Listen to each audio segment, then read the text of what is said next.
मैं आज इतनी बदकिस्मत लड़की थी, मेरी तरह किस्मत किसी और लड़की की ना हो। मैं बहुत खूबसूरत लड़की थी और मैं अपने हर काम को बहुत अच्छी तरह से करती थी।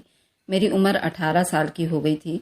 मैंने अभी तक अपने लिए किसी भी लड़के को नहीं चुना था और ये हक सिर्फ मैं अपने माँ बाप को देना चाहती थी, क्योंकि मैं चाहती थी कि उनके एक्सपीरियंस से चुना हुआ लड़का मेरे लिए अच्छा साबित होगा। इसलिए मैं उन लड़कों में ज़्यादा दिलचस्पी नहीं लेती थी जो लड़के मुझसे दोस्ती करना चाहते थे। मेरी आप बीती बहुत ही दुख भरी है। मेरी इस कहानी को पूरा सुने और बताए आखिर गलती किसकी थी। चलिए लिए चलती हूँ अपनी कहानी के तरफ। फूलों की बनाई गई सेज से कमरा महक रहा था। कमरे की खूबसूरती उस रात को मदहोश कर रही थी और किंग साइड बेड पर लहंगा फैलाकर बैठी हुई अनामिका का दिल जोर जोर से धड़क रहा था।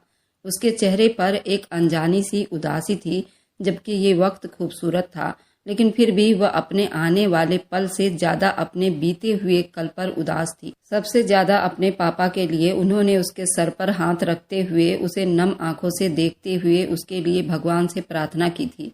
वह कितनी ही देर उनकी आंखों में देखती रही। उसे बार बार अपने पापा का उदास चेहरा याद आ रहा था, जो एक शुगर के पेशेंट थे और हर वक्त ही बीमार रहा करते थे। उनको जिम्मेदारियों के बोझ ने वक्त से पहले बीमार और बूढ़ा कर दिया था। अनामिका उनकी बड़ी बेटी थी और उससे छोटा बेटा वेद। ये दोनों उनकी पूरी दुनिया थे। उनका दिल उन्हीं दोनों बच्चों के आसपास घूमता रहता था। उन्होंने अनामिका को फूलों की तरह पाला था और इतनी गरीबी के बावजूद उसे हर तरह की सुख सुविधा देने की कोशिश की थी। और अनामिका भी जानती थी मेरे पापा मेरी शादी करके कितना उदास होंगे, इसलिए खुद भी उन्हें बार बार याद कर रही थी। तभी कमरे का दरवाजा खुला और प्रियांशु अपनी हैंडसम पर्सनैलिटी के साथ अंदर दाखिल हुआ, जिसे देखते ही उसके सोचों की आंधियां एकदम से रुक गई थी। प्रियांशु के चेहरे पर एक खूबसूरत मुस्कुराहट थी। आज उसने अपनी लुक और पर्सनैलिटी से सबको हैरान कर दिया था, इसमें कोई शक नहीं था। अनामिका भी बहुत खूबसूरत थी, लेकिन वह उसकी खूबसूरती को मात दे बैठा था। जरूर ये उसके लिए और उसके पापा के लिए एक खूबसूरत भेंट था। उसने बस थोड़ा सा पलके उठाकर उसे देखा और फिर अपनी नजरों को झुका लिया। उसके चेहरे पर कई खूबसूरत रंग आकर बिखर गए। अनामिका भी दुल्हन के लहंगे में उस वक्त इतनी खूबसूरत लग रही थी कि कोई भी उसे देखता तो देखता रह जाता। और बस यही हाल सामने बैठे हुए उस दूल्हे का भी था, जो उसे प्यार भरी नजरों से देख रहा था। क्या बात है, आज तुम्हारे चेहरे पर उदासी है? जबकि आज की रात उदासी का नामो निशान भी हमारे बीच नहीं होना चाहिए, वह अपने प्यार भरे शब्दों में बोला। तो अनामिका ने पलके उठाकर उसे देखा। उसके यूं देखते ही वो बिल्कुल घायल हो गया था। ऐसी बात नहीं है, बस मुझे पापा की याद आ रही है। उसने उसे तसल्ली देनी चाहिए तो वह एक बार फिर उसके करीब होते हुए बोला, मेरा ख्याल कि तुम्हें आज की रात अपने बीमार बाप को याद नहीं करना चाहिए, और वैसे भी अब तुम्हें उनकी बीमारी की वजह से परेशान होने की जरूरत नहीं है। अनामिका ने पलके उठाकर हैरानी से सामने बैठे हुए दूल्हे को देखा। तभी वह अनामिका का हाथ पकड़ते हुए अपने करीब ले गया। इस अंगूठी को देख रही हो ना, इसमें हीरा जड़ा हुआ है, और अगर तुम सिर्फ ये अंगूठी भी बेच दो तो अपने बाप का इलाज एक महंगे हॉस्पिटल में करवा सकती हो। अनामिका की आंखों में हैरानी उतरती जा रही थी। तभी वह उसे देखते हुए खड़ा हुआ और कमरे में घूमते हुए एक बार फिर उसकी आंखों में देखकर अपनी बातों का जहर घोलने लगा। तुम जैसी लड़कियां सिर्फ पैसों के लिए ही एक इंसान पर मरती हैं, और मेरा ख्याल है कि अब तुम्हें इतनी दौलत मिल चुकी है कि तुम और तुम्हारा बाप सारी जिंदगी ऐसो आराम से गुजारा कर सको। क्या ऐसा नहीं है? अनामिका ने हैरानी से उसे देखा। आज उनके बीच एक खूबसूरत रात की शुरुआत थी और वह आदमी उसको जली कटी बातें सुनाकर उसे दर्द दे रहा था। न जाने क्यों उसे अपनी दौलत के तराजू में परख रहा था। ये आप कैसी बातें कर रहे हैं? मैं समझी नहीं। उसकी बातों से अनामिका का दिल जोर जोर से धड़क रहा था और उसके चेहरे की उदासी बिल्कुल साफ दिखाई दे रही थी। क्यों, तुम समझ क्यों नहीं पा रही? आखिर ठीक ही तो कह रहा हूँ, इसमें गलत क्या है? तुमने ये शादी पैसों के खातिर ही तो की है। आप मान और सम्मान से मेरे घर रिश्ता लेकर गए और मैंने अपने माँ बाप की मर्जी से ये रिश्ता स्वीकार किया है, तो इसमें पैसों की बात कहाँ से आ गई? अनामिका अपना लहंगा संभाल कर बेड से उतरकर उसके पास आई। तब वह एक बार फिर गुस्से से उसके तरफ देखते हुए गुर्राया, तुम्हें याद है आज से करीब 8 साल पहले स्कूल के सामने एक लड़के ने तुम्हें फूल देने की कोशिश की थी और तुम उस दुबले पतले लड़के पर हंसते हुए उन लोगों के सामने जलील कर रही थी और एकदम से ही 8 साल पहले का धुंधला सा मंजर अनामिका के आंखों के सामने लहराने लगा। लेकिन वह अभी भी समझ नहीं पा रही थी कि उस किस्से का मेरी शादीशुदा जिंदगी से क्या लेना देना। तुमने न सिर्फ उसका फूल लेकर उसके मुंह पर दे मारा था, बल्कि तुमने उसका मजाक उड़ाते हुए अपने दोस्तों में मेरी बेइज्जती भी की थी। और तुम्हें ये जानकर इतनी हैरानी होगी कि आज वही लड़का तुम्हारे सामने तुम्हारे पति के हैसियत से खड़ा है। वह हंसते हुए उसे आईना दिखा रहा था और अनामिका बस उसे दुख से देखती रह गई। आप इतनी छोटी सी बात को अभी तक अपने सीने से लगाकर जी रहे हो और आज उसका बदला चुका रहे हो। आप ऐसा कैसे कर सकते हैं, जबकि आप अच्छी तरह जानते हैं कि मैं उस दिन सिर्फ अपनी इज्जत के खातिर उस लड़के को जली कटी सुनाकर वापस भेज दिया था, क्योंकि मेरा बाप शरीफ और इज्जतदार है। लेकिन मैं ये नहीं जानती थी कि उसकी सजा मुझे आप जैसे आदमी के हाथों भुगतनी पड़ेगी। अनामिका की बात सुनकर प्रियांशु के चेहरे पर एक टेढ़ी मुस्कुराहट बिखर गई। बिल्कुल तुम सही कहती हो कि आज तुम वही बदला चुकाने के लिए मेरे पास मौजूद हो अपनी मर्जी से, और तुम्हारे इज्जतदार बाप ने ही तुम्हें मेरी बाहों में आने के लिए भेज दिया है। उसके चुभते हुए शब्द उसकी बातों से ज्यादा खतरनाक था। अनामिका ने अपने आगे बढ़ते हुए कदमों को रोका। उसने अपनी जिंदगी का गलत फैसला कर लिया था और अब सारी जिंदगी कांटों पर गुजरने वाली थी। सच कहते हैं लोग, इंसान बुरा नहीं होता और ना ही उसकी गरीबी बुरी होती है, बल्कि उसके सोच और जमीर बुरे होते हैं। वह दुख से बोली और इससे पहले कि वह अपनी बात पूरी करती, प्रियांशु का जोरदार थप्पड़ उसके मुंह पर लगते ही उसके सर पर सातों आसमान गिर गया था। खबरदार, अगर तुमने अपनी जुबान से एक शब्द भी निकाला तो तुम अच्छी तरह जानती हो प्रियांशु को किसी की बात सुनने की आदत नहीं, और आज वह वाला प्रियांशु नहीं हूँ। अनामिका उसे हैरानी से देख रही थी। उसकी आंखों में टप टप आंसू गिरने लगे थे। उसका चेहरा पूरा लाल हो चुका था। उसे तो आज तक उसके बाप ने भी यूं थप्पड़ नहीं मारा था, और वह आदमी एक पल में ही उसे सिर्फ 2 कौड़ी का करके रख चुका था। इससे पहले कि वह और ज्यादा कुछ समझ पाती, प्रियांशु ने जल्दी से उसके सर से दुपट्टे को अलग किया था। न जाने उसे कितने पिन चुभे थे। दुपट्टे के साथ उसके कई बाल दुपट्टे के साथ ही निकल गए थे। प्रियांशु उसकी ज्वेलरी को उतार कर फेंक रहा था। अनामिका के अंदर जैसे कोई जान ही बाकी ना हो। अब वह आदमी उसकी इज्जत के साथ खेलना चाहता था और वह ये सब तमाशे की तरह देख रही थी। उसकी आंखों से गिरते हुए आंसू पर भी सामने खड़े आदमी को तरस खाने पर मजबूर नहीं कर रहे थे, बल्कि वह उस पर हावी होने के लिए अपनी सारी ताकत जमा कर रहा था। अनामिका लगातार उससे दूर होने की कोशिश कर रही थी, लेकिन अनामिका नाकाम रही। आज अगर तुमने किसी भी तरह की रोक टोक की कोशिश की तो मुझसे बुरा कोई नहीं होगा। वह आदमी अपने पूरे हवस के साथ उसके इज्जत को चकनाचूर कर रहा था और वह अपने सामने अपनी इज्जत को लुटता हुआ देख रही थी। उसने उसे यूं उधेड़ कर रख दिया जैसे कि वह एक जानवर हो। उसमें किसी तरह का कोई एहसास बाकी ना हो, ना ही कोई सपने हो। वह सोने के लिए लेट चुका था और अनामिका रोते हुए अपने ऊपर अफसोस कर रही थी। ये ऐसी रात होती जिसमें हर लड़की अपने पिया के घर आते ही खूबसूरत सपनों को सजाकर लाती है और फिर उन्हीं सपनों को साकार करने के लिए वो यहाँ रहने वाले हर आदमी को अपना समझकर उसके साथ हर जिम्मेदारी निभाती है। लेकिन अगर आते ही उसके साथ ये सलूक किया जाए तो फिर एक लड़की का अस्तित्व किस काम का। अनामिका के टूटे हुए सपने उसके दिल में चुभन पैदा कर रहे थे। रो रो कर उसकी आंखें पूरी लाल हो चुकी थी। वह तो जानती भी नहीं थी कि उसे इतनी छोटी सी गलती की इतनी बड़ी सजा दी जाएगी, और वह गलती भी उसकी नजर में गलती नहीं थी। उसने आज तक किसी भी लड़के को अपने करीब नहीं आने दिया था, क्योंकि वह अच्छी तरह जानती थी कि उसका बाप एक गरीब इंसान है और वह अपनी बाप के इज्जत पर कभी भी आंच नहीं आने देगी। और आज ये सोच उसके लिए बवाल बन चुकी थी। वह पूरी रात उसने रोते हुए गुजार दी। वह तो सोच भी नहीं सकती थी कि जिंदगी उसके साथ इतना भयानक मजाक कर सकती है। वह लड़का जो उसे अपने लिए जीवन साथी चुना था, वह उसके सपनों पर पानी फेर रहा था। उसने सिर्फ अपना बदला पूरा करने के लिए ये शादी की थी। न जाने कब वो अपने हालत पर मातम करते करते सो गई। सुबह उसे जगते जगते काफी लेट हो गई, क्योंकि रात के उस किस्से ने उसको बुरी तरह झकझोर कर रख दिया था। जैसे ही वह उठी, प्रियांशु कमरे में मौजूद नहीं था। उसने जांचती हुई नजरों से इधर उधर देखना चाहा, लेकिन शायद वह कमरे से बाहर चला गया था। वह अपने दुखते हुए जिस्म के साथ उठी और नहाने वॉशरूम में चली गई। नहा करके वह बाहर निकली। दर्पण के सामने बालों को सूखा करते हुए उसकी नजर अपने हुस्न पर पड़ी, जो अभी भी उसके चेहरे पर उस थप्पड़ के निशान थे। वह इस तरह तड़प उठी थी। बेशक उसका पति था, लेकिन वह उस पर इस तरह हक नहीं रखता था। अभी वह इन सब के बारे में सोच ही रही थी जब उसे अपने मोबाइल पर कॉल महसूस हुई।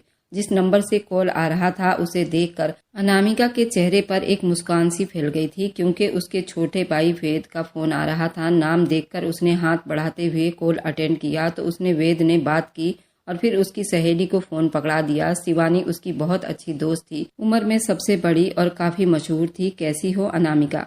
खूबसूरत जिंदगी की शुरुआत की पहली सुबह, बहुत बहुत बधाई हो मेरी जान। उसकी मुस्कुराती हुई आवाज सुनकर अनामिका के चेहरे पर और ज्यादा उदासी छा गई थी। अनामिका का चुप रहना शिवानी ने महसूस कर लिया था, इसलिए उससे नरम शब्दों में पूछने लगी, अनामिका क्या बात है, इतनी चुप क्यों हो?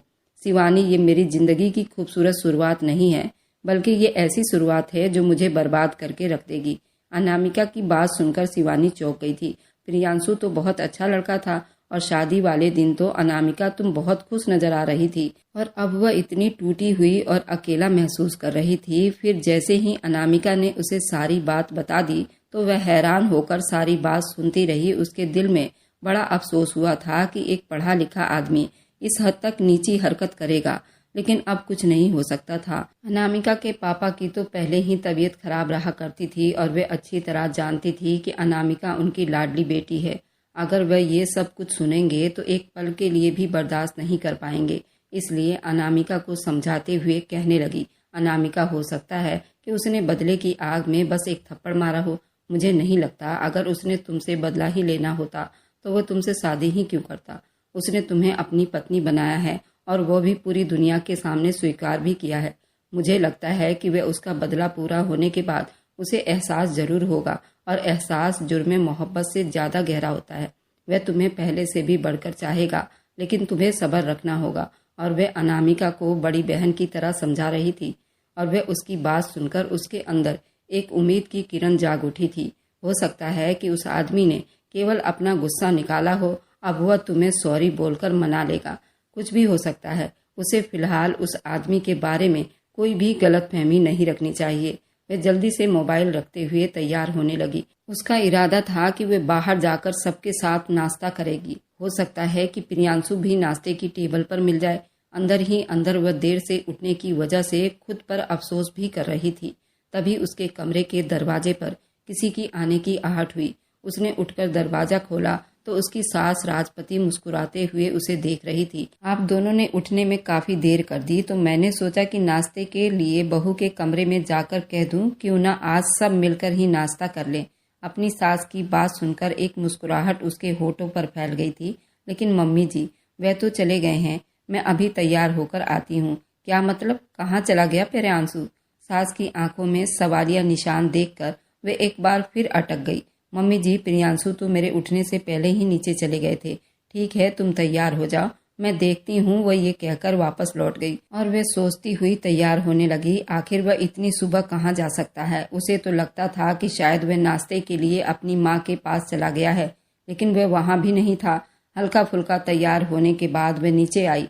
उसकी सास नाश्ते की टेबल पर उसका इंतजार कर रही थी, लेकिन उसकी बेकरार नजरें दरवाजे पर टिकी हुई थी। थोड़ी देर के बाद नौकरानी डाइनिंग टेबल के पास आई और धीरे से बोली, मेम साहब, प्रियांशु साहब घर पर मौजूद नहीं और चौकीदार बता रहा है वह तो सुबह सुबह ही गाड़ी लेकर घर से निकल गए हैं। राजपति हैरान नजरों से अनामिका को देखने लगी। उसका अपना दिल भी कांप रहा था। उसने तो ऐसा कुछ भी नहीं कहा था। फिर वह आदमी कैसे अचानक घर से चला गया, और वह भी बिना किसी को कुछ बताए? ऐसा कैसे हो सकता है? अनामिका, प्रियांशु तुम्हें बिना बताए घर से चला गया, जबकि तुमने सिर्फ उसके साथ एक रात ही गुजारी है। आज तक ऐसा नहीं हुआ कि मेरा बेटा मुझसे मिले बगैर चला गया हो। आखिर तुम दोनों के बीच ऐसी कौन सी बात हुई है? उनकी बात सुनकर अनामिका ने अचानक ही ना में सिर हिलाना शुरू कर दिए। नहीं नहीं मम्मी जी, मैं तो उनके बारे में कुछ भी नहीं जानती। रात तक वो बिल्कुल ठीक थे। वह फिलहाल अभी रात के बातों को छुपाना चाहती थी। राजपति ने मोबाइल निकाला और उससे पहले कि वह उससे बात करती, जब व्हाट्सएप पर एक वॉइस मैसेज मिला। वह ओपन करते हुए कान के पास ले जाकर सुनने लगी। लेकिन जैसे जैसे वह उसे सुनती जा रही थी, न सिर्फ वो बल्कि अनामिका का रंग बिल्कुल पीला पड़ता जा रहा था। उसके दिल की धड़कनों का शोर उसे अपने कानों में साफ सुनाई दे रहा था। वह तो सोच भी नहीं सकती थी कि उसकी जिंदगी की शुरुआत इतनी भयानक होगी। उस आदमी के शब्द ना हो बल्कि कोई शीशा हो जो उसके कानों में चुभ रहा था, मैं हमेशा के लिए जा रहा हूँ और तब तक जब तक ये लड़की इस घर में है। आप जानती हैं कि मुझे कितना बड़ा धोखा हुआ है। उस लड़की ने, ये एक बुरी कैरेक्टर की लड़की है जो कई लड़कों के साथ अपने रिश्ते बना चुकी है और अब मुझे धोखा देने के लिए मेरी जिंदगी में आ गई है। मुझे इसने बहुत मायूस किया है। आप इसे अभी और इसी वक्त घर से निकाल दो, क्योंकि मैं अब इससे कोई रिश्ता नहीं रखना चाहता। व्हाट्सएप नोट खत्म हो चुका था और राजपति कहर बरसती नजरों से अनामिका को घूर रही थी। तुम्हें शर्म नहीं आई मेरे बेटे को धोखा देते हुए? मेरे चांद जैसे बेटे में ऐसा क्या था जो तुम जैसी मिडिल क्लास लड़की को वो पसंद कर बैठा? मैं तो उससे पहले ही कहती थी कि मिडिल क्लास घराने की लड़कियां पैसों के लिए अपनी इज्जत तक बेच देती हैं। और राजपति का शब्द सुनकर अनामिका को अपने ही कानों पर विश्वास नहीं हो रहा था। मम्मी जी, ऐसी कोई बात नहीं है। राम जी की कसम, मैं बेकसूर हूँ। अच्छा, तुम बेकसूर हो इसलिए तुम्हारा पति तुम्हें पहला दिन शुरू होते ही तुम्हें एक बुरी लड़की बोलकर हमेशा के लिए छोड़कर चला गया है। मेरा बेटा तुम्हारी वजह से डर गया है और उसकी जिंदगी की खुशियां खत्म हो चुकी है। तुम डाइन हो, लड़की नहीं हो जो मेरे बेटे की खुशियों को निगल गई हो। तुम्हें अभी और इसी वक्त यहाँ से जाना होगा। अनामिका तो उन्हें बस एक टक देखती रह गई। उसकी आंखों से आंसू लगातार बह रहे थे, लेकिन सामने खड़ी औरत पर उसका कोई असर नहीं हो रहा था। इसलिए अनामिका जल्दी से आगे बढ़ी और उसके पैरों में बैठकर विनती करने लगी, मम्मी जी, भगवान के लिए ऐसा ना करें। मैं बेकसूर हूँ। मैं नहीं जानती प्रियांशु को कौन सी गलत फहमी हुई है। मुझे माफ कर दें। मेरा इस सब में कोई कसूर नहीं है, बल्कि आप अभी प्रियांशु को कॉल करें और उन्हें समझाएं मेरा बाप बीमार है। राजपति ने उसके अपने पाँव की ठोकर मारते हुए खुद से दूर धकेल दिया। अपने गंदे और नाजायज सोच को लेकर हमेशा के लिए यहाँ से चली जाओ। तुम मेरे बेटे की जिंदगी में एक बदनाम दाग हो जो उसे हर घड़ी अपनी खुशियों को निगलता हुआ महसूस करेगा। तुम जानती भी हो कि उसकी रेपुटेशन क्या है। वह तुम्हारी वजह से अपनी इज्जत खराब नहीं करना चाहेगा। मैं तुम्हें एक मिनट भी यहाँ बर्दाश्त नहीं करूँगी। ये कहते हुए अंदर चली गई और अनामिका फर्श पर बैठी अपने घुटनों के बल रो रही थी। नौकरानियां उसकी बेइज्जती का तमाशा देखते हुए वहां जमा थे। वह तो सोच भी नहीं सकती थी कि उसकी जिंदगी में एक मामूली सा किस्सा इतना बड़ा हादसा बनकर लौट आएगा। क्या एक लड़की के लिए इतना ही मुश्किल होता है कि एक लड़के को अपनी इज्जत के खातिर धुतकार देना ताकि उसके बाप की इज्जत कायम रहे और फिर वह लड़का उस लड़की की पूरी जिंदगी को बर्बाद कर दे? वह मुर्दा कदमों से उठी और कमरे में चली गई। कमरे की एक एक चीज जैसे उस पर हंस रही थी। उसे तो अपनी किस्मत मजाक बनती हुई नजर आ रही थी। उस वक्त वह इतनी परेशान थी कि उसका दिल चाह रहा था कि काश जमीन फटे और बस वह उसी में समा जाए। उसके बाप का बीमार चेहरा उसकी आंखों के सामने लहरा रहा था। वह अच्छी तरह जानती थी अगर वह घर वापस आ जाएगी तो उसका बाप टूट जाएगा। अनामिका के तरफ से अभी तो उनको सुकून मिला था, उनकी बेटी एक अच्छे घर में चली गई है, लेकिन वह ये नहीं जानते थे कि मुसीबत का पहाड़ उनके सर पर टूटने वाला है। उसने मुर्दा हाथों से अपनी पैकिंग की और बैग को उठाकर एक उम्मीद भरी नजर उस कमरे पर डाली जिसमें वो बस एक रात रुकने के लिए आई थी और फिर धीरे धीरे कदमों से चलते हुए बाहर निकल आई। राजपति ने पहले ही ड्राइवर को हुक्म दे दिया था कि वह उसे अपने घर छोड़ाए। वह गाड़ी में आकर बैठी तो एक बार फिर टूट कर रो पड़ी। उसे बार बार अपनी अहंकार का एहसास सता रहा था। क्या लड़की होना इतना दुश्वार है कि वे सारी जिंदगी उसी दुख में गुजार देगी? काश वो पैदा ही ना होती और उसका बाप सिर्फ 2 बेटों का बाप होता। आज उसकी जिम्मेदारी एक बार फिर उसके बूढ़े बाप के कंधों पर तो ना आती। ड्राइवर ने उसे अपने मायके के दरवाजे पर उतार दिया और खुद गाड़ी लेकर वापस चला गया। कितनी ही देर वह दरवाजे को देखती रह गई जहाँ से वह कल उम्मीद और खुशियों के साथ विदा होकर आई थी। आज वह एक ही रात में उस दरवाजे पर खड़ी थी। उसने धीरे से हाथ बढ़ाकर दरवाजा खोला और वे आंगन में ही थे जब उनकी नज़र अपनी बेटी पर पड़ी। उनके दोस्त यार भी सब वहीं थे। अपनी बेटी को यूं टूटी हुई हालत में देखकर वह जल्दी से आगे बढ़े और अनामिका बस उन्हें रोते हुए देखती रही। घर में अभी तक काफ़ी रिश्तेदार मौजूद थे जो उसे शक भरी निगाहों से देख रहे थे। जो अनामिका को काट खाने के लिए काफ़ी था। उसकी माँ आगे बढ़ी और उसे गले से लगा लिया। क्या बात है अनामिका बेटी, इतनी जल्दी सुबह तुम यहाँ पर, और प्रियांशु किधर है? वह तुम्हारे साथ नहीं आया?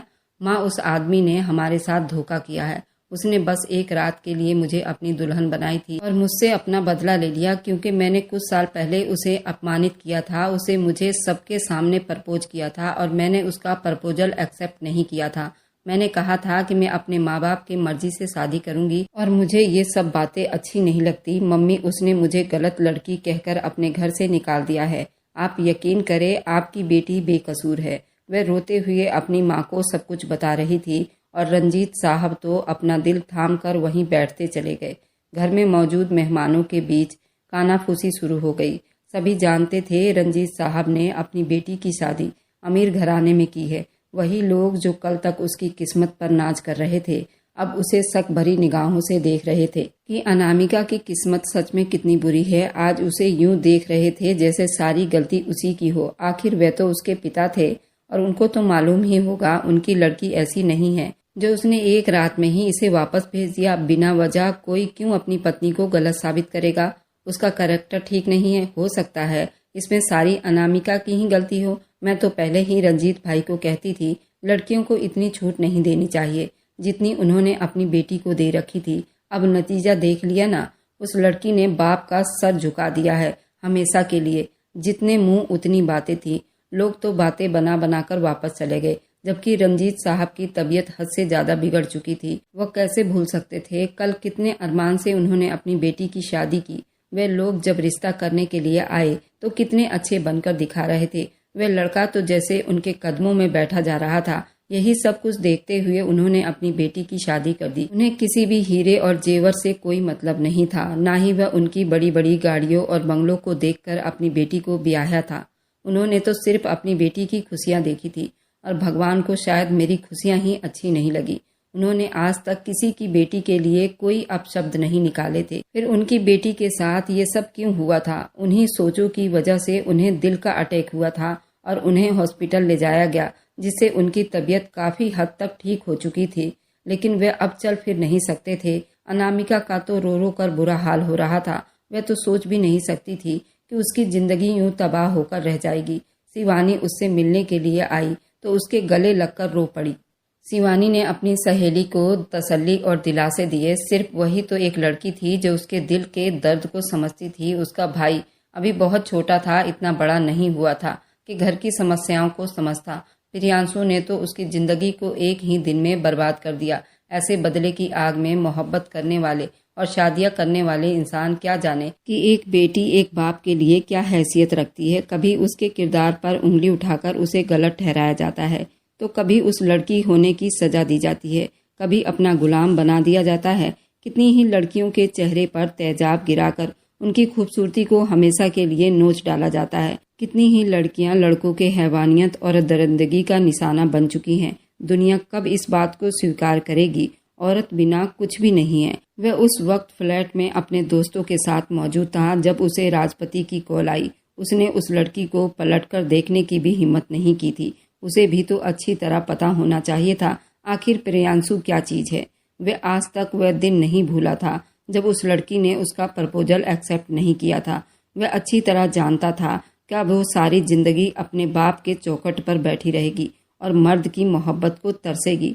लेकिन अंदर ही अंदर उसे ये बात भी खाई जा रही थी कि उस लड़की ने उसे कितनी विनती की थी। वह तो कब से इंतजार में बैठा था कि उसकी कॉल आएगी और वह कब कॉल पर बिलक बिलक कर उससे माफी मांगेगी, अपनी इज्जत की भीख मांगेगी और कहेगी, मुझे अपने घर में नौकरानी की हैसियत से जगह दे दो। लेकिन वह उसका घर छोड़कर चुप से निकल गई थी। प्रियांशु एक दिन और यहाँ रुकने वाला था। अगले दिन उसकी सुबह की फ्लाइट थी। वह हमेशा के लिए दुबई जा रहा था। बेटा, तुम्हें ऐसे नहीं जाना चाहिए था। कम से कम तुम मुझसे तो मिलकर जाते। वह लड़की तुम्हारा तो सपना थी। तुमने उसे खुद चुना था। तुम्हें पता है कि पहले ही इन मिडिल क्लास लोगों से कितनी दूर रहना चाहती थी। राजपति को अपने बेटे से अभी भी शिकायत थी कि उसके बेटे ने उसकी मर्जी की लड़की से शादी नहीं की थी, यानी उसके लिए किसी भी लड़की की जिंदगी की कोई अहमियत नहीं थी। माँ, अब उस लड़की को हमेशा के लिए मैं अपनी जिंदगी से निकाल चुका हूँ। भले ही मैंने उसे डिवोर्स नहीं दी, लेकिन वह भी उसे जल्दी भिजवा दूंगा। अच्छा होगा कि अब हम इस बारे में कोई बात ना करें। कुछ देर वह अपनी माँ से बात करता रहा और फिर कॉल काट दी। उसके पास बैठा हुआ उसका दोस्त अकरम उसकी बात पर ध्यान दिया था। ये तुम क्या कह रहे थे आंटी से? तुमने अपनी पत्नी को छोड़ दिया? उसके शब्दों में हैरानी बसी हुई थी। हाँ, वो मेरी बस एक रात के लिए पत्नी थी। उसके घमंड से भरे हुए शब्द पर अकरम ने हैरानी से उसे देखा। क्या मतलब, एक रात की पत्नी? तुम्हें मेरे बारे में सोचने की ज्यादा जरूरत नहीं, ये मेरी समस्या है, मैं खुद समझ लूंगा। इस कहानी का अगला भाग देखने के लिए मुझे कमेंट करें। उसके आगे का भाग बहुत दिलचस्प रहने वाला है, आपकी आंखों से आंसू निकाल देगा। अगर आपको आज की कहानी पसंद आई है तो वीडियो को जरूर लाइक कीजिएगा और अपने दोस्तों के साथ शेयर भी कीजिएगा। और हाँ, अगर आपने अभी तक हमारे चैनल को सब्सक्राइब नहीं किया है तो जरूर सब्सक्राइब कर लें। मिलते हैं हम अपनी कल की एक और नई दिलचस्प कहानी के साथ। मुझ पर सदा अपना प्यार और स्नेह बनाए रखें। सभी को मेरा प्यार भरा नमस्कार दोस्त। बाय।